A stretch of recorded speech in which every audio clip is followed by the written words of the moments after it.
So we're here, we've got these humongous closet doors. Our clients just installed a new carpet and now the doors bind, so they rub against the carpet when you open and close. So what we're gonna do today is we're gonna plane off about a 16th, well, probably more like an 8th from the bottom of both doors. So the first thing I'm gonna do is I'm gonna put a strip of tape around the area that I'm gonna be working on, so we don't scuff up the door. So you can see that the guide on our planer here, it works great for keeping you on the right surface, but it will scuff up any surface that you're running it along, especially if it's white, you're gonna see that. So we like to put tape on there first. So when you come to the end of your cut or the end of your plane, what you wanna do is you wanna make sure that you score that final edge, because as the barrel is tumbling, what it wants to do is it wants to push that wood away, and that can actually split the end grain of the door.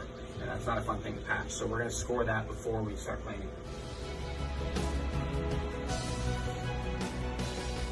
Nice sharp blade.